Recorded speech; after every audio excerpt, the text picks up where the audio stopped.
Hello. I am Karen Jean-François, and this is the Women in Data podcast. Today, I sit down with Dora Boussias, a data and technology leader with over 30 years of experience across multiple industries. Dora's journey is truly inspiring. Having moved from Greece to the US with limited English at just 17, she's built an impressive career for herself, rising to senior leadership roles where she drove innovation through data and AI. Now, she's on a mission to empower others by sharing her expertise in data, leadership, and career growth. In this conversation, we unpack the career lessons that truly make a difference in the data and technology space. For Dora, success in data and technology goes far beyond the technical expertise, which she describes as table stakes in the current environment, especially with the rise of AI. You will hear about how to stand out, why managing imposter syndrome is about navigating it, not eliminating it, the power of strategic negotiation and advocating for yourself, and why adapting to change is critical for long-term success. If you have not done so yet, make sure you follow us on LinkedIn and register to the Women in Data community. It's free. All right, let's get straight to it.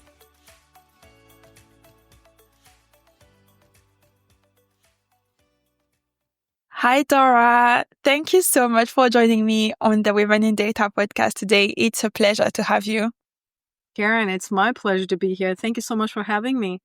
I am super excited about the conversation we're going to have. And just before I hit record, we were just talking about how long ago we planned this episode. So I'm very, very happy that we get to do it together. Same here. And it just goes to show how quickly time goes by. Agreed. So, Dora, before we get into today's topic, can I invite you to introduce yourself? Yeah, thanks, Karen. Thanks for the opportunity. Okay, so Dora Boussias, let's see, story, been around for a while, so it's a long story. I spent 30 years in corporate, but I actually, a big milestone in my journey is when at the age of 17 or so, I came from Greece. I was born and raised in Greece, Karen. So at about the age of 17, speaking limited English, I came to the United States. And my goal was to just get a college degree in computer science and go back. 36 years later, I'm still here, but I had the opportunity really to have a rewarding career. I've worked in different industries like financial services, healthcare, insurance. I've even done some education, retail, construction. Again, 30 years is a long time. My roles have always been at the enterprise level. So obviously, throughout the years, I've progressed in my career. I got to senior leadership ranks, and I've always been a business-minded technologist, if you will. So driving business innovation in data and tech. Always go deep in the data and AI governance and architecture. And actually, I should say, I'm fortunate and honored to have been recognized for this internally in the organization, but also in the industry with different industry awards. But I tell you, at the very core of my career journey is really the desire to help and drive impact, thoughtful, strategic impact. So even as I was driving business innovation and executing on my corporate roles, I would mentor women in tech. I would speak. I would do podcasts. I would just share what I know because I wanted to help people. And I also wanted to influence the industry in our data industry. So over the summer of 2024, so very recently, about 7 months ago, I actually made the decision to shift out of corporate and put all of my energy into helping people, empower people, so drive impact by taking all of the hard lessons that I learned over the years. I'm known for my domain expertise in data and leadership, and just helping people with accelerating their career growth in data and tech. And I am excited to be doing this. It's a great space to be in, and I'm happy to be able to take what I've learned the hard way and help others really with clarity, with purpose, with confidence, reach and surpass their own goals. I just love that mission, and we definitely need more of that. So I'm so happy that you're out there helping people reach their full potential, but also that you came on the podcast today to share the lessons you've learned in these 30 years that you talked about and the time you're having right now. So, and I can't wait to hear what it is that you have to say on that. So what's the first learning that you would like to share with us?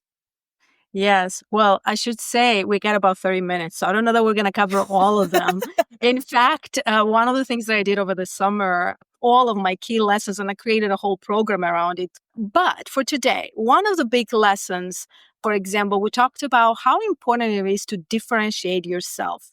And I think in our data and tech world, we forget that a lot. I think many people, we come with the critical thinking, the analytical thinking. We're engineers, we're analysts, right? And project managers, whatever the role might be. And we take pride, I think, and that's a good thing, and develop the confidence of being good at what we do. So those technical skills are important, but then how do we differentiate ourselves? So that was a big lesson for me. And one of the ways to do that really is through communication and being able to tell the story in terms of how you add value to the team and the organization. So one of the biggest lessons, it's great, and we fall in the trap of being technical, taking pride. That's good. And I always talk about mastering your domain, right? Really knowing your craft. That's important, and no one can take that away from you. But that's table stakes at this time and age. So how do you differentiate yourself? How do you communicate the value you bring? Yeah. So you know how you're talking about the fact that we take pride in the technical skills.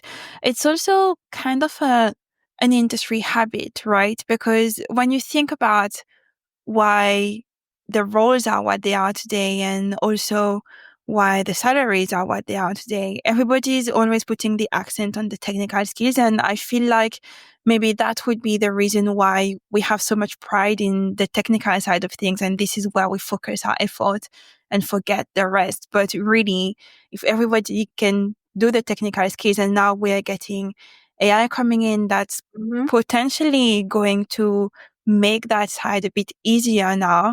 So really differentiating ourselves and finding out what it is that I bring to the table versus everyone else is going to be quite key. 100%, Karen. I'm so glad you bring that up, because one of the things that I speak a lot about and coach a lot about is how to future-proof your career in the era of AI. And it's exactly what you said. It's great, right? Technical skills that we're taking pride in that. But it is also pragmatic for us to recognize that a lot of, especially the lower level technical skills, will just be automated. That doesn't mean that there's not a place in the future. It's just that we need to adapt with what's happening and realize that that's not the secret to long-lasting success. But especially now with AI, being able to connect the dots and think critically. And again, how do we help people understand the value that we bring by tapping on our skills of, which is mostly soft skills, right? We're talking about technical skills. So the things that differentiate us are soft skills, like how do we influence through communication and action, right? How do we take the complex and present it in a way and articulate in a way that it's simple for people to understand? How do we say what we know, but without using the jargon, the technical jargon? Because speaking as if, oh, look at me, I know all these things, that doesn't matter. That actually holds you back. It's a lot of the soft skills and being able to build that credibility and trust. That's what's really critical and helps with doing really well in your career and differentiating yourself. I agree. And these skills are so difficult to master. They take years and years and years. 100%. This is a continuous improvement kind of thing. So there you go. We'll use a technical term about continuous improvement, but it's true. I look at myself, for example, as a perpetual learner, even with communication and everything else I do. To master, you can get really good at it, but I feel like I'm constantly going to be learning, optimizing how I communicate about things, how I relate to people, how I help them understand what it is in it for them. So how do you develop that skill, if I may? And that's one of the lessons is, well, number one, we already talked about it, right? Don't speak technical jargon, understand the business. So for me over the years, one of the things that I've really focused on, and this is important, the onus was on me, right? Which was to, before I even met my stakeholders, try to learn as much as I could about their day to day. What is their role? What are the problems that they're dealing with? What would they want to solve? What are the pain points? What are their challenges?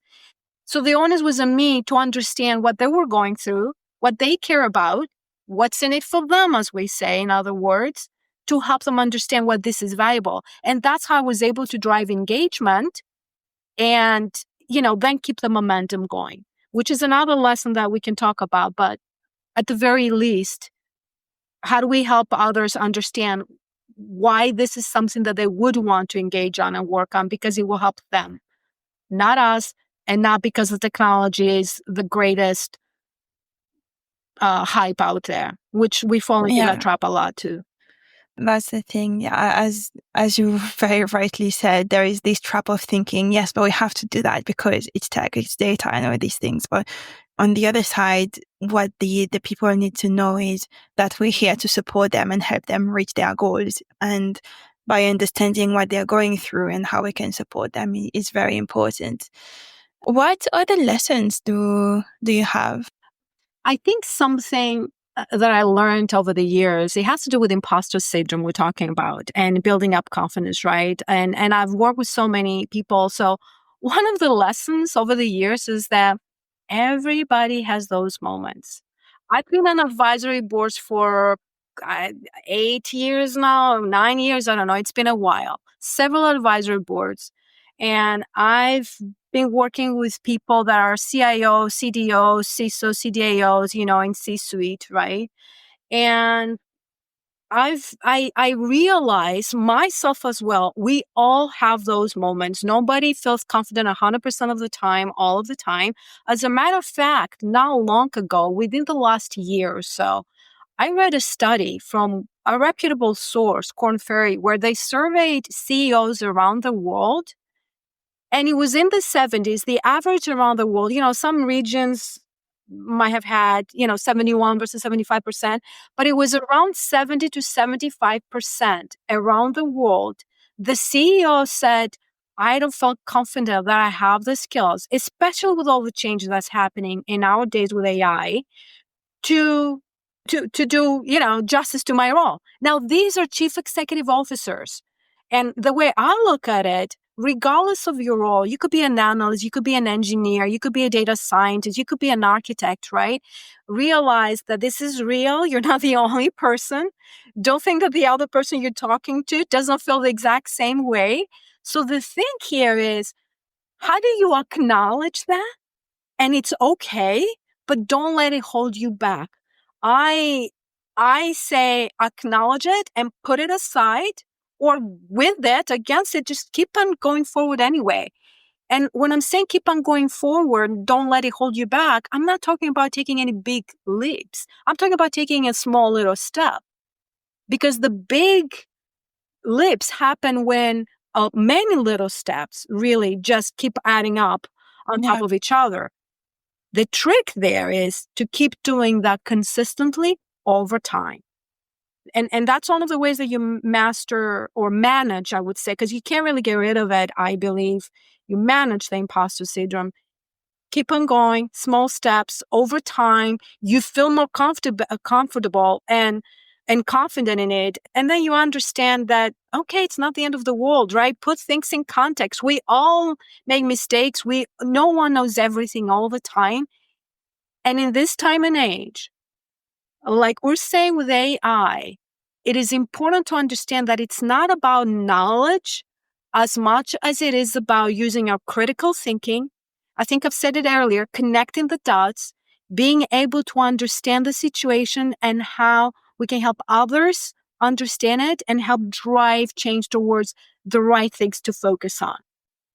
Yeah, that's definitely one to practice. But I love what you just said here. It's imposter syndrome. It's not about getting rid of it. It's about managing it. And that's something that resonates so much with me because I spend a lot of time in my head. I think we spoke about this before. I'm an introvert. I'm always in my head. And imposter syndrome is something that I face very often. It's just every time I change role, every time there is a new responsibility, every time I'm doing something different or that puts me outside of my comfort zone, straight away I'm just like, what am I doing here? And there is this book called Secret Sauce of Successful Women, which talks about the different types of imposter that you can encounter. And the stat is very aligned with the one you said. So 70% of us will experience imposter syndrome at least once in our life. So I couldn't agree more with what you said. And having it said this way is very impactful, actually. So not getting rid of it, just managing it, and then making sure that you try to put it aside and move on and try one step after the other. But I guess that also links to what you are talking about, differentiating yourself and also knowing what you're about, and I guess being authentic and remembering to be yourself as well. Yeah, but knowing yourselves, being authentic and differentiating yourself, I mean, there's no one else like you. And I'll tell you actually a personal story. I've been speaking on at conferences for about 9 years now. And the very first time I spoke, this is how I was nudged into it. I was at a conference, I think it was Enterprise Data World many years ago.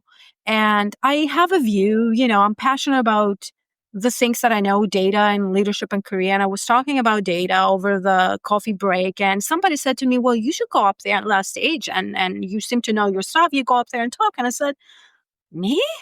Go up there on the stage? What am I going to say that's different? Look, all these you got great people up there. They're rock stars. I mean, they're talking about it. I have nothing new to offer. And this person said to me, his name is Ron Ross. So credit to Ron. He said to me, but Dora, no one is going to say it quite like you. And that was the nudge that I needed, because it helped me realize that no one thinks about things exactly the way, like the pictures that I see in my head are different than the pictures that you see in your head, right? Even if we're speaking about the same thing, the way the words that I might choose are different than yours, and different people learn from different styles and different communications. And by the way, this has been one of my biggest, if I ever had a thing to shake my confidence was, like I said, I came to the United States at 17 with very limited English. And I always thought, I have an accent. And people look at me, I'm talking with my hands here. I'm from the Mediterranean. I used to watch people watch my hands versus listening really to what I'm saying. And I speak a lot. Really, me being up there, communicator? But it's been wonderful. I got out of my comfort zone. That was the nudge that I needed. And again, what I also have learned over the years is to really be authentic with myself. So managing it and realizing that you do have a unique perspective. The way we connect dots in our heads are different than anybody else. The words we might use are different than anybody else. And even if they're same, the body language, the tone, the way we articulate things can resonate with others so much more than somebody else's style. And there's room for everyone. So I would say go for it. And I will add one more tip here, if I may, Karen. Something that definitely has helped me over the years is to really look with the confidence, with the I don't have anything new to offer, having the imposter syndrome. Something that has helped me, and I've learned that from driving change at global level, is not to expect it. You're going to feel that way. You're going to find some setbacks. It's okay. Expect it. When I know to expect it, I'm not being caught by surprise. And so, okay, I recognize, okay, it's happening. Okay, it feels uncomfortable. What's the little step I'm about to take right now? Because how bad do you want it? I mean, do you want to just be where you are? A friend of mine, so I'm going to give credit to my friend George here, that said this to me once. Standing still is really going backwards. So that's what I'm saying. How bad do you want it? Because even if you do nothing and you don't take that little step, standing still, it's really going backwards, because everything else around us keeps moving forward. So is this what we want for our careers, right? How bad do you want it? Realize that you have to be in it. You have to actively participate. Get comfortable with the idea of you'll feel uncomfortable, but expect it. That helps to manage it. And it takes just a second to just, say, hey, raise your hand and say, I have a question.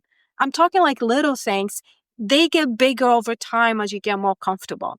I have a question and I'd like to work on that project, or I think XYZ, this is my perspective. Just take that step or ask for the promotion, right? Which that's another lesson we can talk about, how to ask about.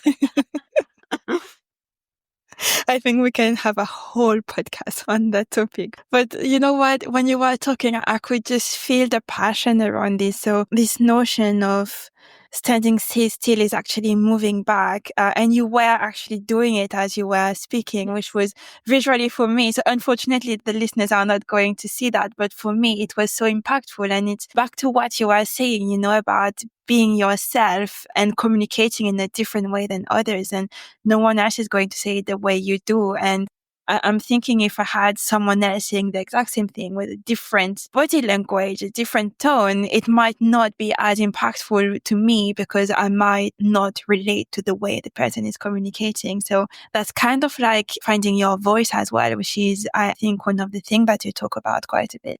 Yeah, exactly. Finding your voice and being yourself. I'll share something else another friend of mine said, which she said that her mother had told her, don't let others put you in a box. And I speak about finding your voice, meaning, yes, don't let others put you in a box, but also people have different expectations of us. It could be probably at a point or another, we might have had our family, friends say, hey, I want you to go become, what do you mean data? You should be a lawyer, right? There's always all these expectations and what people think of you. So finding your voice starts really with something that you said earlier, Karen, which is being authentic to yourself, but even more than that, doing the actual work, inner work, reflecting and taking the time to think, what are my values? What are my strengths? What makes me happy? How do I feel energized? But also finding our own voice in terms of what kind of culture do I want to be part of? What kind of companies do I want to work with? What kind of a team? So finding your voice really starts with knowing who you are, charting that inner map, as I call it, figuring out your likes, your dislikes, your strengths, your boundaries. And then when you really have that clarity, it is easy to recognize red flags or recognize and say, hey, that's really pushing my boundaries. That's really infringing on my own core values that I want to stay true and authentic to. And I understand this is the box people want to put me in, or this is what others want me to do, but this is my life. And how do I go forward doing good work, right? Because you have to keep on delivering. While I'm saying this, I don't want to give the wrong impression here. When we first started, we talk about being the master of your domain, knowing what you're doing, delivering. You have to deliver, right? This is not only about the soft skills and knowing yourself. You have to keep on delivering and show that value in tangible terms, but finding your voice, starting with knowing what your voice is, doing that inner work, and that will help you actually to stand up for yourself. And as I said, own space, right? Take space.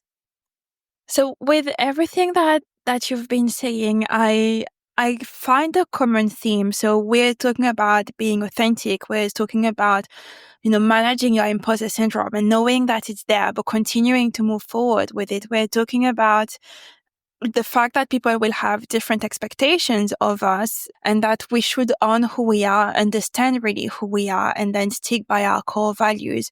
So I'm feeling a trend around branding in there. So is that also one of the things that you've learned over the years? 100%. Branding, for some people, they might say, hey, I'm not into sales, so why should I brand myself? Well, what do you mean branding? I'm not into marketing. I'm doing data and tech. And again, I think this is one of those traps that we might fall in as technical people in a technical domain, right? Branding is, first of all, it happens.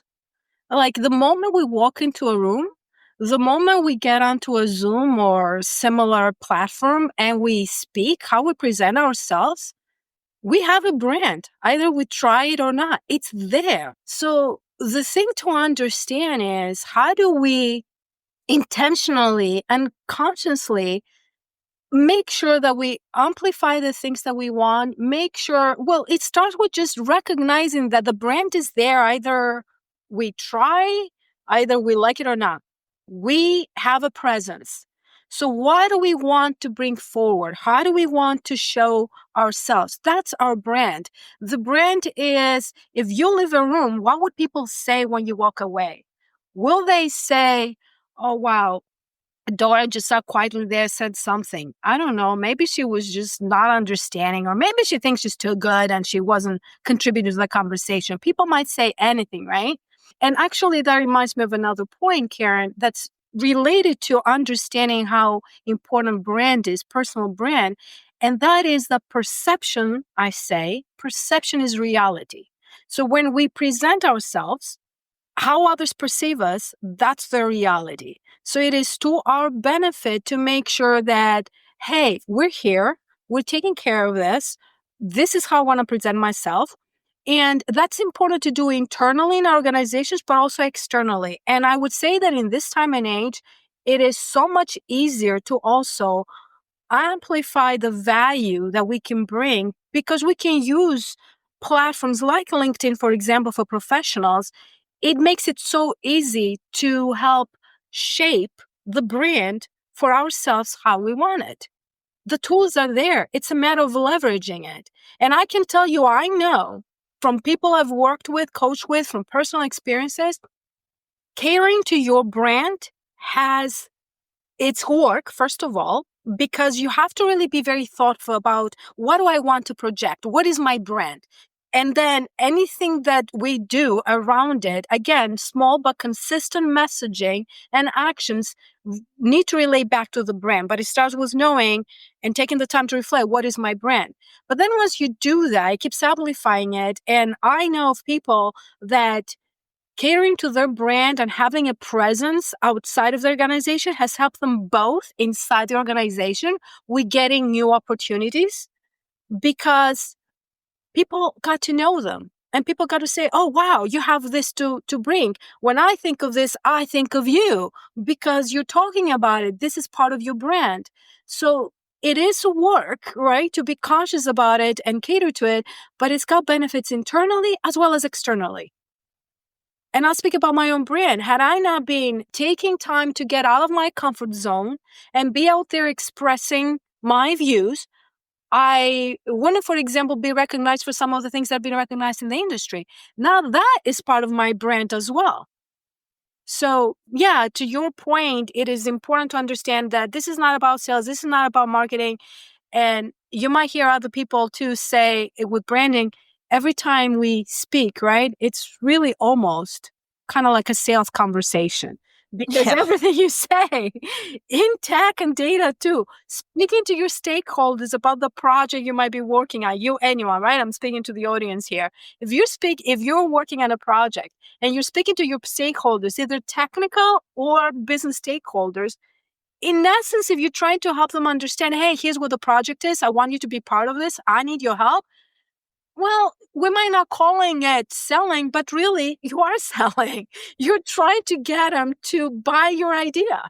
And the more you amplify your brand and you're known as whatever your brand is, you know your stuff, you're an empathetic leader, or you're a, hard to work with person, right? Whatever your brand is, just know it exists and manage it so that people's perception better aligns with what you want your brand to be, what you want to project out. Yeah, I'm laughing because what you're saying resonates so much, but I'm also at the same time thinking about how people perceive me, and then what is my brand, and what I have in mind is, have you seen the movie Split? That's a movie that was a while ago. Yeah, yes, exactly. I feel like when I think about my brand, I'm probably a bit like that. Oh, wow. Karen, we're probably going to run out of time, but there's so much. This goes back to about being authentic and the different masks that we wear sometimes, right? And how exhausting that can be, which makes, I guess, an argument for, again, figuring out who we are and being our authentic self. But like I said, there's so much we can get into. Yeah. I think for me, it's very hard because so I know exactly who I am, but then depending on the situation you put me in, I can come across as so different. So I'm thinking depending on where people met me, they probably have a whole different opinion. But it's quite interesting what you're saying. I will need to think about that a bit more. So we've got time for one more lesson, Dora, before we move to the quick fire questions. One more lesson? Okay. And especially nowadays, right, with AI and the fear of AI taking jobs, and not to get into that, and it's probably going to sound a little bit like the comments I was making about sales, and this is about negotiation. We always have the opportunity to negotiate, for example, for a promotion, right? This is not you ask and you get it. It's almost like a negotiation, right? Because it's that conversation of, hey, I think I deserve a promotion. I'm doing hard work. But your manager might not right away say, yes, I think you do. Or yes, you do, but you're not quite ready for that promotion yet. So one of the lessons that I've learned is that these conversations are not one and done. And to help your chances, really, you start sowing those seeds way in advance and you keep building your case over time, right? So you're strategic and thoughtful about it. And you start putting these ideas. First of all, just say that, hey, I think I'm getting there.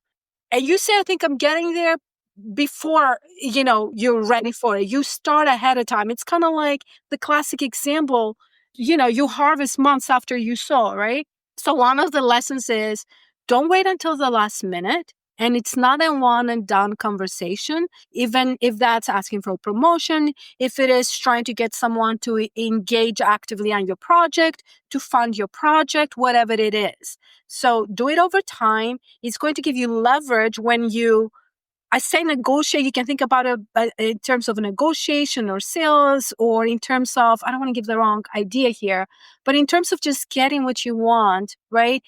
Keep on building your case over time by putting those ideas in your stakeholders' mind and bringing the examples and the arguments to keep strengthening. Bring them along the journey with you. And I don't know that anybody realizes that right off the top of our head, right? It's not a one or a two conversation. And it goes back to why it's important to also build trust and credibility, because then these stakeholders will be more willing to listen to you and what you have to say. And again, being aware that you need to build your case over time to be at a point where you're successful getting what you want, whatever that is. Again, like the examples that I gave with the project or the promotion or the engagement and so forth. Yeah, I agree. I think that was me in my first couple of jobs, thinking I need to be paid more because, and then saying that, and then it doesn't work like this, because also organizations, they have their promotion cycles. So you need to also know when this is happening and have all these development conversations, as you said before, and then saying that you're getting ready for this and making sure people remember that, so they will advocate and be your sponsor when the time comes.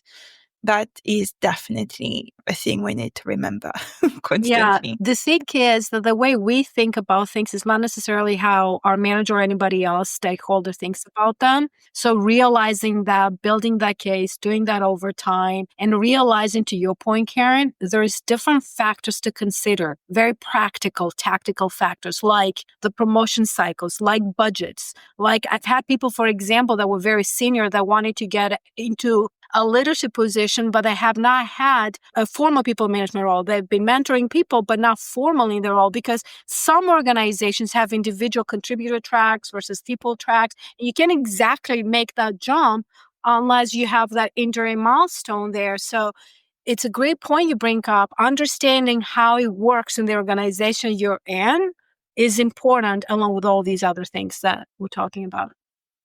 Yeah. This has been, this is so helpful. It's like, I guess it's the Bible of lessons that we're going to have for our career. And there is so much that I will come and revisit. Thank you so much. We talked a lot about, understanding yourself. We talked a lot about how we support people in the organizations and how we should learn to differentiate ourselves, but also finding our voice, branding branding is not just about sales and marketing, and now this part on negotiation techniques, which is super key. But to close the episode, I've got 5 quick questions for you, Dora. Okay. So the first one is, what is your proudest achievement in the data field? I would say it's my ability to think ahead, be forward, and adapting. Like I said, I mean, I started 30 years ago as a COBOL mainframe programmer. I went into the rapid application development team. As the times have changed, I was able to adapt and change. And I think I'm proud of that because that absolutely enabled me to have a rewarding career and not be stuck at any one point. It takes work for sure, but the ability to adapt and see practically, hey, what's happening around me and where do I want to take my career, and taking the ownership for that. I guess proud that I've been able to execute on that over the years. And I'm just going to say that with AI and everything that's happening and all this change, more so than ever before, it is important to realize that that's a critical skill to develop. I was going to say exactly that. It's our field gets disrupted every 2 seconds, it feels, and now even more so. So definitely this ability to think ahead and adapt is key.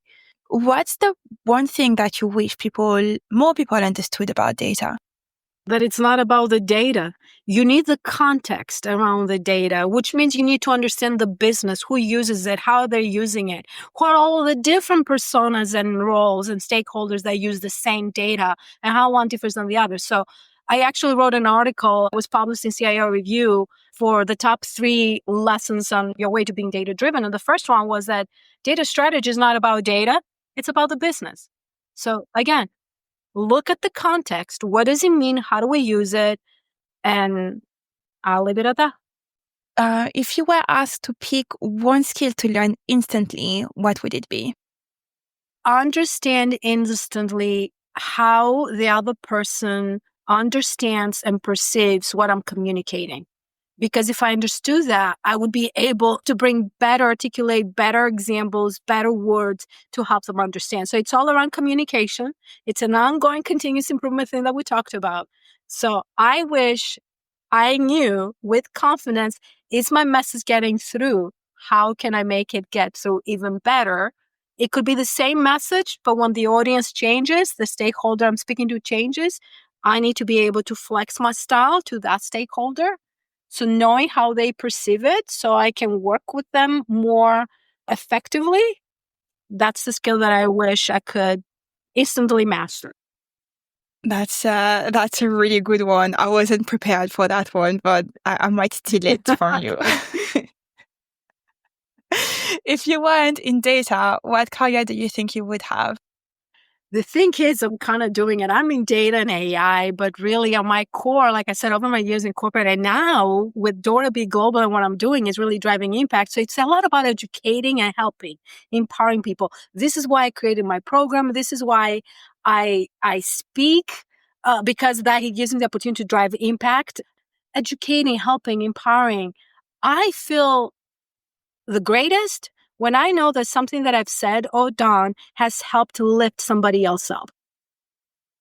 Yeah, I agree. This is something we definitely have in common. And what is your go-to habit when working on a challenging project? Like remembering that, okay, being overwhelmed is not going to help me. What's going to help me, and that's what I do, is look at it and then start breaking it down into smaller, manageable pieces. And then working on the individual pieces, always keeping an eye on how do they relate to each other. So my go-to habit is taking something big and breaking it down to its simpler parts. That makes it a lot easier for me then to solve for not only the individual parts, but then bringing it all together and solve for the bigger complex challenge. I like that. Thank you so much, Dora, for joining me on the podcast today. It was such an insightful conversation, gave me loads of food for thought, and I can't wait to stop in my head and start dissecting all of that. Karen, I'm genuinely so happy to be here. Thank you for the opportunity. Thank you for the audience, whoever listens to this. And I would encourage, reach out and we can always continue the conversation. Thank you for having me. Thank you for listening to the Women in Data podcast. We will be back in a couple of weeks. Until then, we would be very grateful if you could leave us a rating or a review, as it helps us not only to make the podcast more visible, but also to enhance the content. And if you don't want to miss the next episode, follow us on Apple Podcasts or Spotify. We're also on LinkedIn. Don't forget to register to the Women in Data community. It's free. All you need to do is head to womenindata.co.uk. Have a great day!